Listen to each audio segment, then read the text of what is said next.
Hello, and welcome to the Mr. 50mm YouTube channel. Finally, we have a camera, and it's not made by Canon.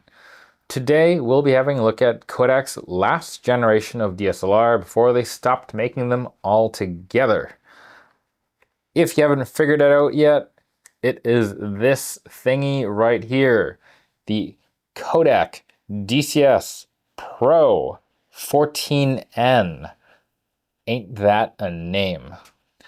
I think I'm just going to call it the 14N so I don't have to keep saying that fairly chunky name. Anyways, this is actually another one of these cameras that I had in the past, in and around 2010. And I think even back then when I had it, I realized that this was a weird camera, not only because of, the Kodak-y-ness of it, but the fact that it had a weird giant chin. I don't actually remember that much about the Kodak from the past, but I do remember specifically that when I had this all those years ago, that one of my Nikon lenses actually didn't fit on this camera. It wasn't a Nikon branded lens, it was actually a Sigma lens with a Nikon F mount, but any rate, the point is the camera chin on the 14N sticks out, and it stuck out so much that in the past I had lenses that didn't fit on the camera because it couldn't clear this chin. Anyways, it's a weird tangent, but yeah, let's get into it.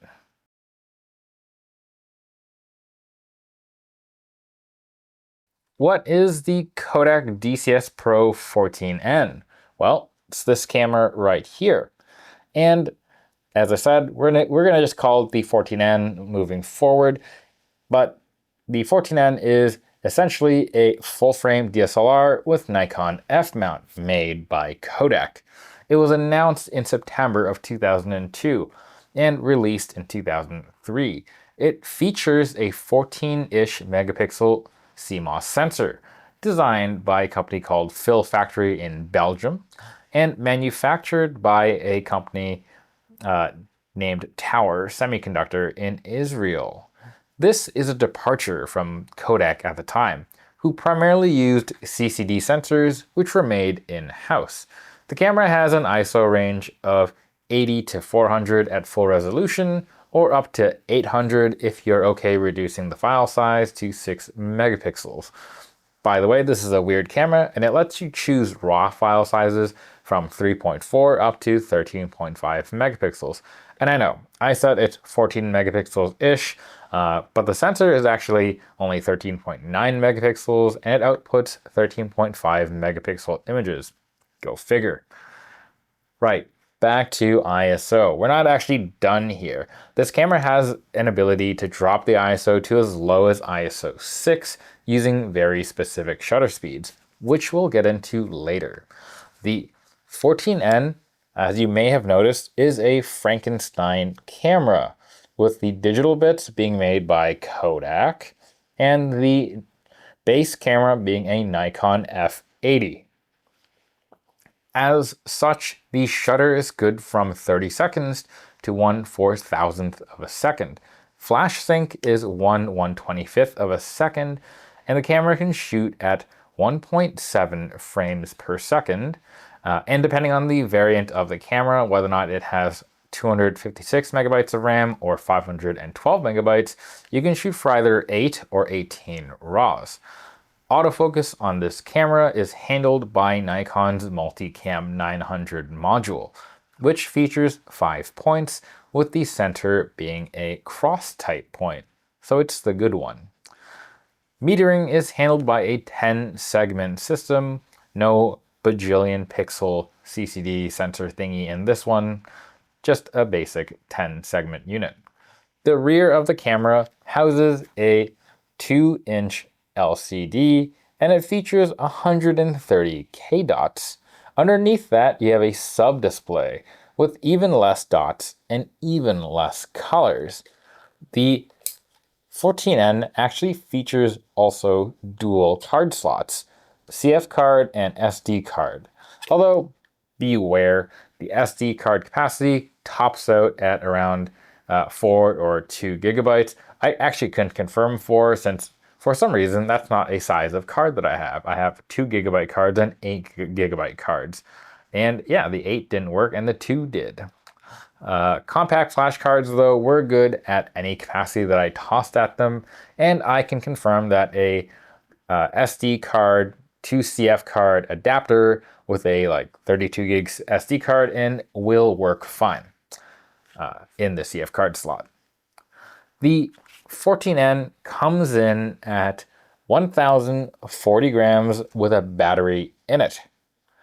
When it was new, this was actually a great value, coming in at 5,000 USD in 2003, or roughly $8,780-ish in now dollars, or roughly 12,100 goose feathers. Such value.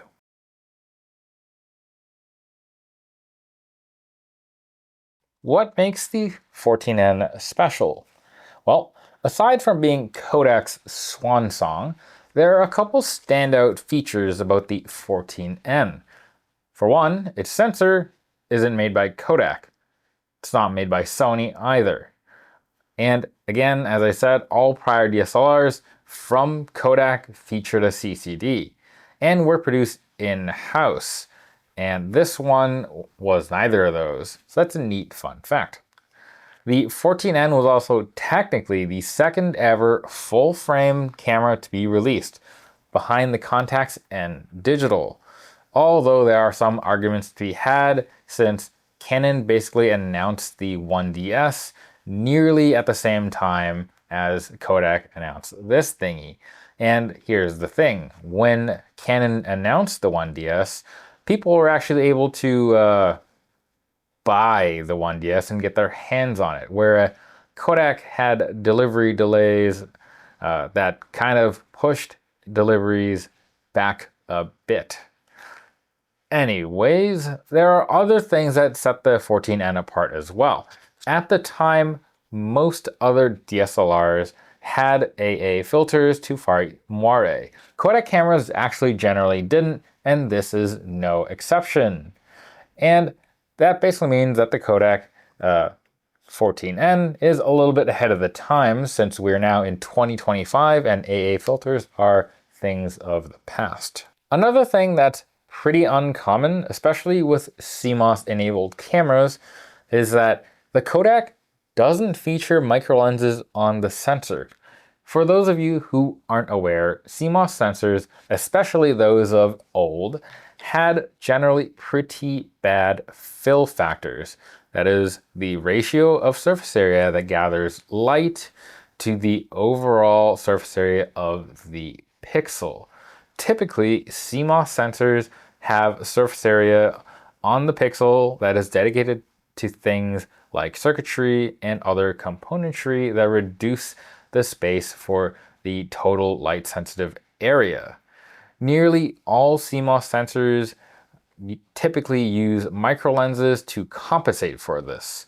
These are, as they sound, little tiny lenses that sit on top of the pixel, and they focus light directly over the light sensitive surface area to increase the light collection power and to not waste light by hitting it on the part of the sensor that can't sense it anyways. And this allows you to compensate for the lower fill factor. However, there are some negative effects that potentially could come up from using micro lenses.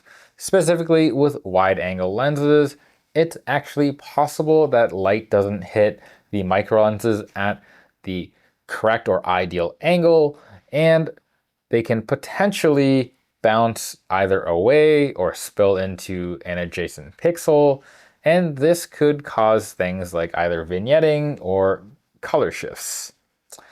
Those are not good things. All right, that was a lot of background, but that's all to say that I think Kodak probably knew the benefits and pitfalls of the micro lenses on sensor. And there were reports that Kodak didn't use microlenses just to save money. But I don't think that it was that clear cut.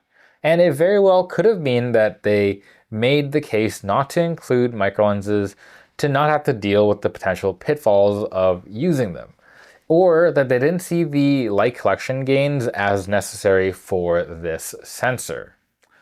All right, what else is unique about the 14N?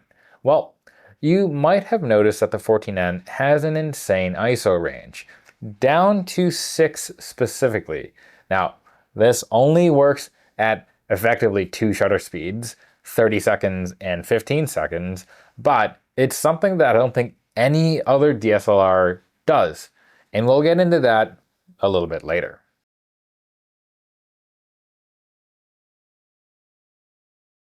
My 14N. You might have noticed as I was holding it that I'm missing some grippy bits here. That's to be expected with a lot of these cameras. They're very old at this point and the rubber gets very poopy. So mine, mine doesn't have any of the grippy bits on the back. I removed it. But a more important thing is that my 14N also is using a hacked firmware. I should have probably led with that. And Alexei Danielichenko has put together files and instructions online for a version of the firmware that they hacked, which allows for lossless 12-bit RAW files on this camera, as opposed to the, I believe, compressed RAWs that it normally outputs. I'll post a link to it below, and that way, if you do have a 14N, you can give this a shot if you would like. Anyways, in theory, this should allow the 14N to have a bit better file flexibility. And the kindly person also patched the Kodak Pro or Kodak Photo software to read the uncompressed RAW files as well. And again, this will be linked in the description below and possibly in a thingamajigger up here if I can figure that out. Their GitHub is full of neat, cool photo thingies, so you should definitely check them out anyways.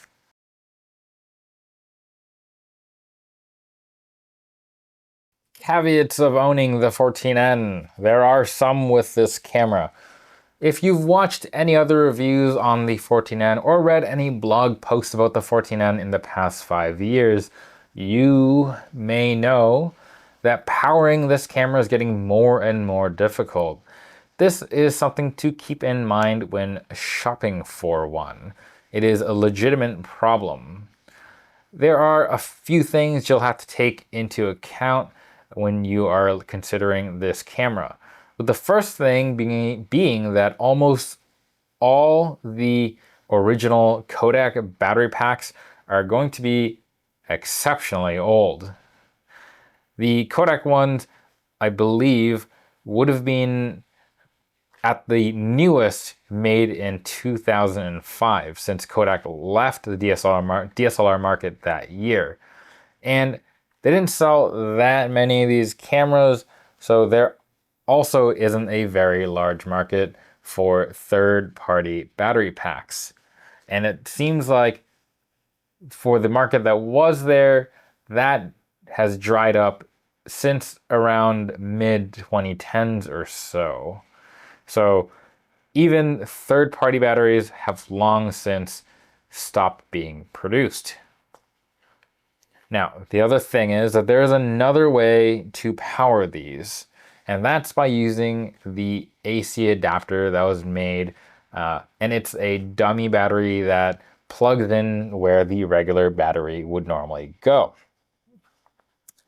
And if you're okay with using that, then you could just plug it into an AC power source and you are good to go. The dummy pack is referred to as the power module, and this is again another thing that if you're looking to buy one of these cameras, look out to make sure that it at least has one of those so you do have the option to power it using AC power if you need to. because they're also a pretty rare module to find on their own. Now, if you've seen the snappiness video on the camera or read the blog called the Light Slide, then you know that there's also actually a quantum external battery pack and an associated cable that is rare, but apparently can be purchased. And if you have that, then as long as, again, you have the power module, you can plug into it and have battery power, albeit a bit of a janky solution. But here's the thing though.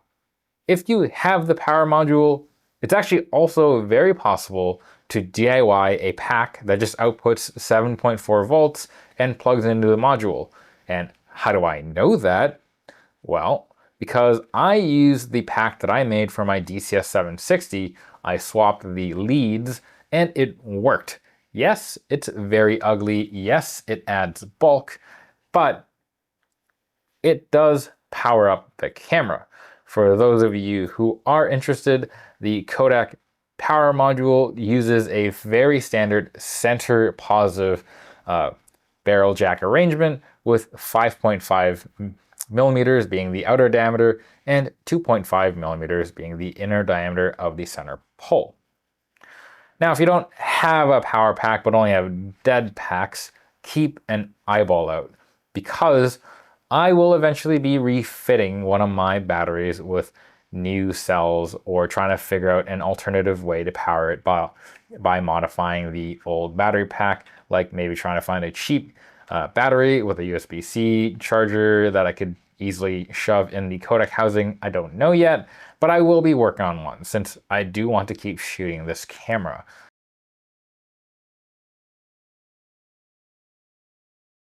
Operation and feel. We're gonna get a bit of a mixed bag here.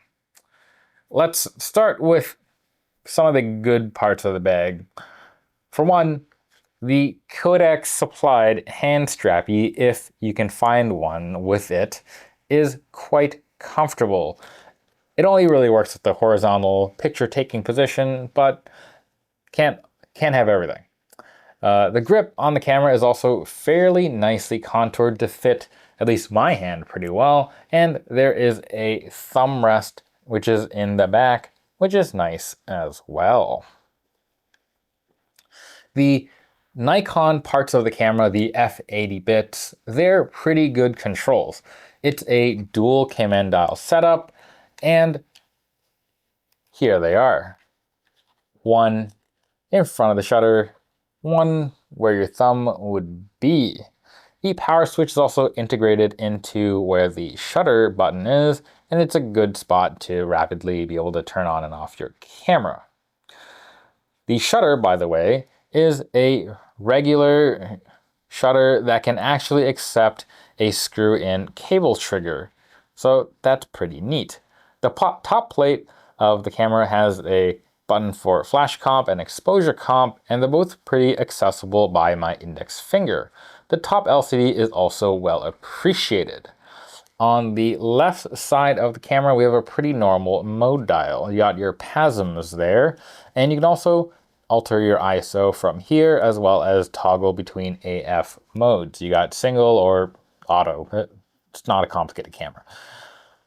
The only thing that does suck, though, is that to do said changes with the AF or ISO, you do have to change the camera out of your shooting mode and move it to the mode you want to adjust.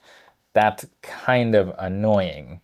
But I forgot, I'm supposed to be doing positive bits. Positive. Oh, the camera has a pop-up flash. That's positive, if you like that sort of thing. On the rear of the camera, you also have controls for metering selection. It's up there. And you have your D-pad, which is lockable. And you might have noticed there are the digital bits back here. Let's talk about those digital bits. They are basically bolted to the back of the camera, and they're actually quite sturdy, which is kind of funky. The digital bits if you look close enough, you can see that there's a difference in the material finish of the Kodak bits versus the F80. With the Kodak bit being, I believe, made out of a magnesium alloy, and the F80 bits being plastic. So yeah, the digital bits are quite a bit sturdy. All right, more things on the back are that the LCD at the time is actually reasonably usable. And there's also a little sub LCD down here that shows you little things. For example, you got information like your shots remaining, your resolution settings for RAW or JPEG, aspect ratio of the image being recorded, and ISO. All great things. Oh, I realized you didn't see any of that. Let's, here we go. There we go. Now you can see those things. You got your ISOs, raw image size, all that business. And when you're in the menu, the little sub-display also gives you a little description of what you're looking at on menu. That's pretty neat. Lastly, you might have noticed the backlight for the little sub-display is green, and it matches the backlight you would have for the top display of the Nikon. And you should be able to see that a little bit here. Maybe not. It's a bit dim, but the back display should be reasonably visible. There we go. Now let's get into the menu. It's actually not bad. If you've used Kodak DSLRs in the past, they're gonna feel pretty familiar. They are a pretty basic list system with options that you can scroll up and down, or little tabs that can scroll left and right.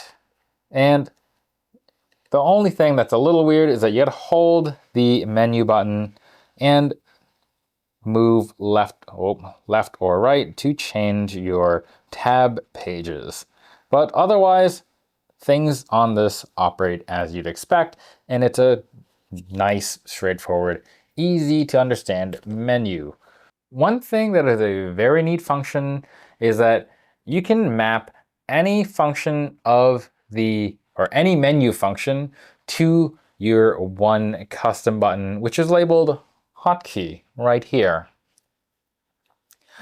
I have mine to actually pull up the ISO setting, since it's actually a setting that I kind of like to change once in a while, and I don't want to do it through the top left dial thingy. Let's give it a go. There you go. You've noticed that it has now pulled up the menu and has placed the cursor on the ISO. So I can now immediately change it. And there we go.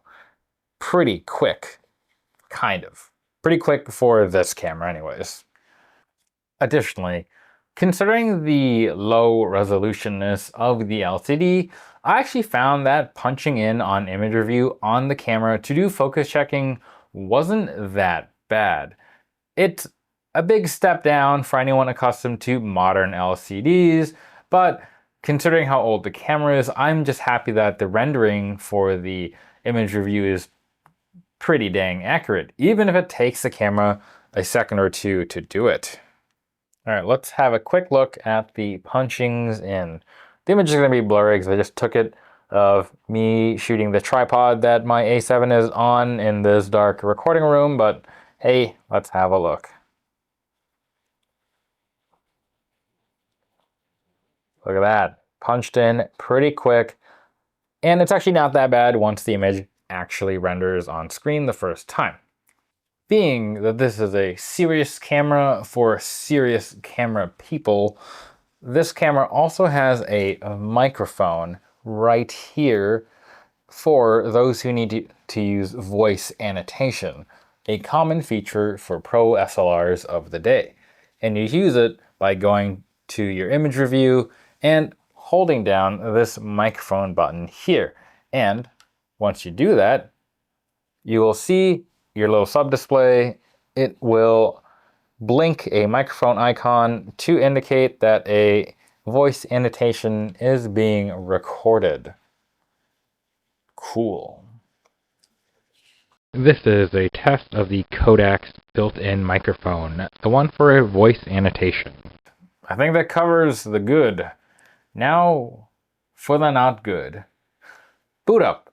Officially, this camera about takes 5 seconds from when you first toggle the camera on to when you can actually take a photo. And I know some of you may be thinking, cut it some slack. It's an old DSLR. No, not cutting it some slack. Even in the era that this camera was released in, this is slow. Even Kodak's older DSLRs came on pretty quick, and the competitor to this camera at the time, the 1DS, effectively powered on instantly, especially compared to this thing. Plus, if that wasn't bad enough, and if you're at an ISO setting that you needed to change and the camera didn't like you because it was too cold or something weird changed, it may need to recalibrate the ISO, which took in another 4 to 6 seconds, which means you could literally be waiting about 10 seconds before you're able to shoot. And let me see if I can induce one of these ISO changes. It seems to be not too, or ISO recalibrations. It seems to be okay if you're going less than a stop between ISOs, but if you do something more, it does tend to want to do it. So I'm going to go from 80 to 200. Let's have a look. Boom. And is it going to recalibrate? It does. Look, it says flashing recalibration. Hey, now we're done. So this I think is the only camera that I know that changing regular ISO modes requires some particularly weird recalibration step. I don't know if any other camera really does that. If you do, let me know in the comments below. You may have also noticed that this camera is a bit round, a bit thick, if you will. This is not something that you'll forget if you ever use one of these cameras. And it's especially not something you're going to forget if you try to use it in the vertical position. This is very awkward. And it's kind of weird because if you use the regular horizontal position, you have this nice grip. You got contouring on the front. You got contouring for your thumb. But when you're holding it in the vertical orientation, you have a bit of contouring for like here, but the back is nothing. It is flat and chunky, and like this is uncomfortable. It's awkward. Your fingers just kind of like sit there between your lens and the body. It's no good. Additionally, the only control you have that is mirrored is this like shutter button right here, and that is all. What makes this even less comfortable is that you have strap mounts and things that are right here. So if you're moving your finger to go touch the shutter button, you have to move your straps if you're using the lower mount. This is just terrible, right? So am I done talking about the thickness of this? No, because as I said before, along with it not being a very good place to grip your camera, there are some lenses where because of this grip, it will not fit certain lenses. The grip actually gets in the way. Now, this other point sounds a bit minor, but I think it is worth mentioning. The buttons that Kodak put on, these ones right here, they're they're very squidgy. They don't have a great feel when pressed, and there are actually times when I press it where I'm not actually sure if I've actuated the button and I have to press it again. It's just a minor thing, but it does annoy me and it did negatively affect ergonomics. The other thing I want to point out is that this is actually one of the shortest cameras that has a vertical grip, and that's kind of neat, but it's still considerably chunkier than any camera without a vertical grip. And thus, like any other camera with the integrated grip, it does not pack well in smaller bags. The shorter nature of the camera is a bit neat, but it really doesn't add much for portability just because the extended bit that's there anyways is just enough to make it awkward to put in bags that are effectively not designed for them. Here's something that comes from using the F80 body: metering. Unlike the Kodaks that were based off the Nikon F5, the F80 is a camera that cannot meter manual focus glass. Thus, it's a little bit weird given the class of camera it's supposed to be. Yes, I understand this was a cheaper camera than the 1DS, but $5,000 in 2002 is still big bucks, and it feels odd that they didn't use a more capable film body as a base camera. Luckily, you can still shoot your manual glass, you can still mount it, you just have to shoot it in manual mode. But really, I think they should have gone with a better body to build this camera on top of. Another thing is the F80 OVF. It's kind of meh to begin with. Coverage is 92%, which is not 100% like the F5. Lastly, with the 14N being based off the F80, it brings some operational issues, less lens compatibility, and while I haven't had problems with first-party Nikon lenses, again, I got to bring it up, third-party lenses, I realize, may have some issues. Specifically, I have a Tamron 35mm, or was it 40mm? I have one of the Tamron lenses with IS/vibration compensation built in, and on this camera, it doesn't work. It would work, I think, on a newer film body, but on the F80, it just doesn't work. So just things to keep in mind for anyone interested in this camera using newer third-party lenses. You may have compatibility issues.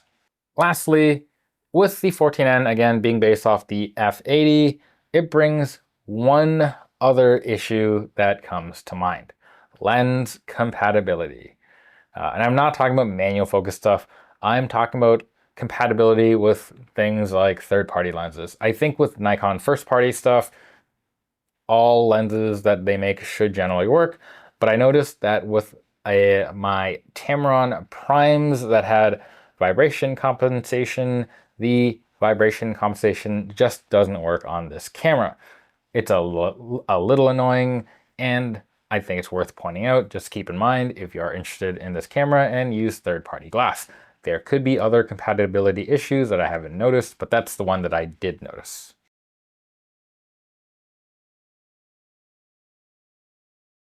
On paper, the 14N has a lot going for it. 14 megapixels is a solid pixel count. Kind of low for nowadays, but still very, very usable. On top of that, as I said, there's no AA filter, which means per pixel sharpness is great. Good for you, Kodak, for being ahead of the times. Also, again, keep in mind that I'm using the firmware hack that allows me to use lossless RAWs. Thank you, Mr. Danichenko. But remember how I mentioned that there's a lack of micro lenses, and it helps with things like color shift? Here's the thing that happens if you don't have micro lenses, though. Remember how I mentioned that the lack of micro lenses help with things like color shift? Here's the thing. While I'm sure it does happen, and I know it happens on things like ultra wide lenses for M mount cameras, on mirrorless cameras, you will get things like magenta shift, all that creeps in. But I think actually for F mount, it's less of a big deal, since the physical distance between the mirror box and the sensor to the rear element means that glass can only be so close to the sensor, and so the angle at which the light comes in won't be nearly as extreme as some of those ultra wide M mount lenses with elements that shoot into the body.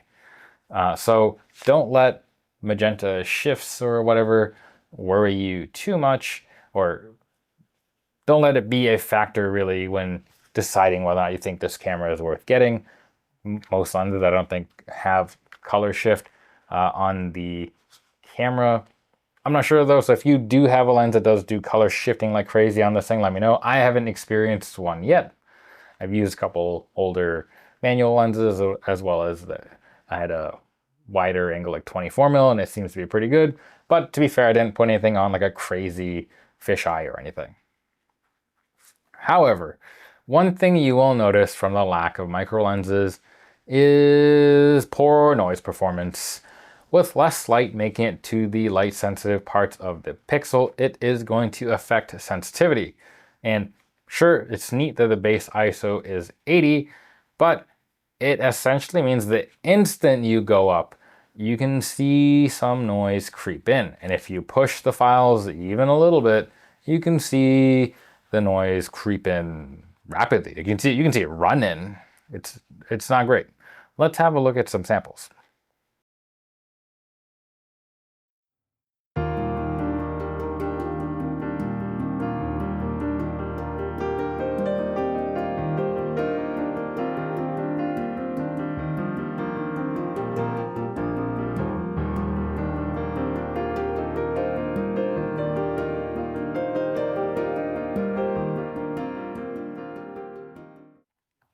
For me, I'm probably keeping this camera between 80 and ISO 200, and I'll probably avoid 400 or up, especially anything above 400, since you gotta drop your resolution to make those happen. And again, if you plan to do any exposure tweaking beyond for me, I'm probably going to keep this thing pegged at between 80 and 200 ISO. I'll try to basically avoid anything at 400 and up, especially considering that above 400 you need to drop your resolution. And when possible, if you do need to adjust your exposure in post or whatever, run it through noise reduction. Beyond ISO 200, you do start to get more invasive color noise, and at 400, you do get quite a bit of luminance eating detail. Overall, even when you're shooting raw on this camera, you actually don't have a huge amount of headroom. I found that I specifically would routinely blow the sky out, and it would be harsh. There'd be nothing to recover. So I'd need to just retake the shot and adjust with a considerable amount of exposure comp, and then it would basically force me to push the shadows up, which the noise then crept in. What I'm trying to say is that I did notice that the dynamic range on this camera is limited. And yeah, you can feel it on this one. That's not to say that it's bad. It is, after all, still a full frame camera, and you do get full frame benefits, especially if you're comparing it to cameras of the time. And if you're doing that, the dynamic range is pretty solid. However, it is just not at all comparable to 24 megapixel sensors of 10 years ago even. It's 1,000,000% not comparable to modern 24 megapixel sensors of the now times. Now, I'm not sure if this next thing is me just having Kodak nostalgia, but even considering all the things I've currently talked about with image quality, I am a fan of the way this camera makes pictures. You can tell me from my samples, maybe I'm just hallucinating and just have a big old thick pair of nostalgia glasses on. But yeah, once you have a look at the sample gallery, tell me if I'm going insane or something. But I think maybe it is a combination of Kodak color science and the fairly unique sensor that's in here. Before I move into autofocus though, I do want to talk about the very, very low ISO modes. Again, they only work with specific shutter speeds and the camera will present them to you when you try to enter those modes. And in these weird low ISO modes, the camera is effectively manual only. Metering does not work in this mode. And if I remember right, this mode works by stacking a bunch of little exposures internally on the camera to get you these really low ISOs. And therefore, along with whatever trickery it's doing, the time it takes to actually complete a shot is more than the time that's stated in your shutter duration. I counted 3 clickies when doing these long exposure shots. But that being said, it is still very neat to have, and I believe it's the only camera, the only DSLR I know that can effectively reach ISO 6. The only other thing that comes even close is my Aptus 22, which natively shoots at ISO 25, which is crazy low. The ultra low ISO shooting mode does open up some weird possibilities for creatively employing long shutters, low ISOs in moderate light. You just have to meter the scene beforehand and make sure that things are going to look kind of okay. Because again, this camera doesn't have great dynamic range and the files aren't super flexible. But the potential is there. Autofocus, the system, it has one central cross-type point, and therefore this camera is really a focus and recompose kind of situation. The central point though, I will say it is good. It's great at quickly snapping to focus on pretty stationary things, and it is pretty accurate. I don't have any issues with it for how I specifically shoot. Where this might struggle is if you actually want to try this with action.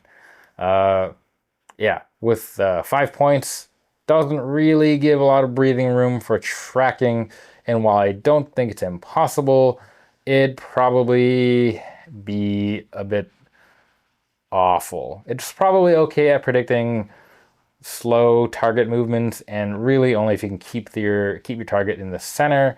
And this is not aided by the fact that your top shooting speed is 1.7 frames per second. Let's have a listen at that though.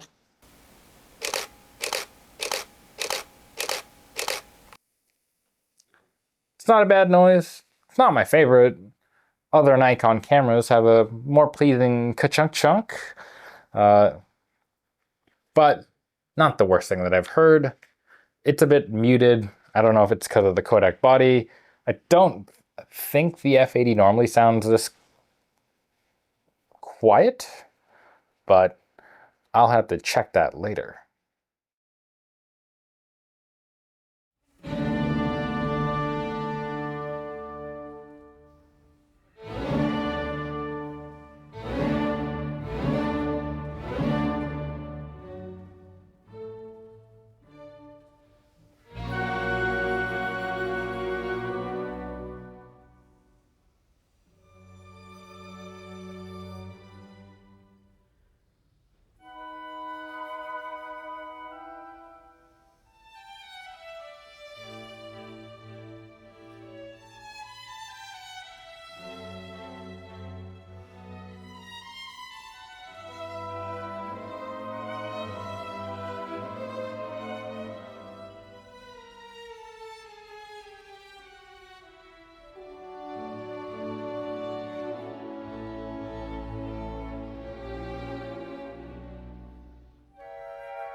Recommendation and conclusion.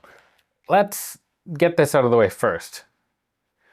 Like most other people, this is generally not a camera that I'd recommend to someone looking to just get into photography. Where do we even begin with this? Well, let's start with rarity. They didn't sell many of these when they were new, and so they don't always show up on the used market. When they do show up, they tend to be pretty banged up, so you have to kind of take what you can get. But otherwise, yeah, they're not a hugely common camera. Another thing is price. Probably, again, due to the rarity, and maybe due to the notoriety of being Kodak's final series of DSLRs. They aren't that cheap. I paid around 500 Canadian buckaroos for mine, roughly 360 USD. And I think that was a pretty good deal, but I've seen them go for anywhere between 300 and 550 USD, depending on your condition and other accessories that it came with. Sometimes cheap ones can be found for less, but they're usually missing things that are pretty critical, like good batteries or a charger, which is really expensive if you don't have one right out the get-go. For the money, I actually think that if you're just trying to get into photography, the D610 or a D700 would be a much better choice in the F-mount world. Again, the next thing we have is the battery situation, which I mentioned. There are no more third-party batteries being manufactured, and external packing for powering this thing is something that you might have to look into getting to do if you don't have a functioning internal battery. And for those of you who are willing to take a brave pill, repacking old batteries is an option. But really, it's going to be inconvenient to find ways to power this if you don't have a good set of batteries that come with it. And using the existing batteries that are out there realistically means you're not going to be getting a lot of battery charge out of them. I think I tend to get like 75 on a fully charged fresh battery. Finally, we have ergonomics. It is a mess. There are good aspects from the Nikon film camera and bad parts of that as well. But basically, all the stuff that Kodak did to add to this camera, most of that negatively impacted ergonomics. Combine this with the fact that, again, the F80 is a body that is not a pro spec body, and you might be a little bit disappointed, especially if you've used the older 700 series Kodak cameras. So who is this for? Well, seemingly nowadays, it's for YouTube weirdos like me, and it's for people that are more into Kodak lore than into taking photos, maybe. For a second though, I was gonna say maybe it's for people that wanna explore the ultra low ISO modes, but I then remember that variable 12 bajillion stop ND filters exist, and they're much cheaper and much less of a hassle than trying to get a 14N. So yeah, if you just want to get into F-mount DSLRs, pick literally anything else. At the similar price range for this camera, you could have yourself a D600, D610, D700. Heck, you could probably find D800s for less than what some of these go for, and they'll offer a much more excellent shooting experience overall. If you're looking for classic vintage DSLRs, have a look at the Canon 1DS if you don't really care about sticking with Nikon. While the 14N offers an interesting image output, I personally just don't think it's worth the price for what they're going for right now, given the host of potential downsides that come with this body. All right, this was an insanely long video, and here I thought my 5DSR video was long. Anyways, I'm gonna ask a couple quick questions before I go. Have you ever owned a Kodak DSLR? And if you did, which was it, and how did you like it? Otherwise, that's all I got for this video. And as always, don't forget to like, comment, and subscribe.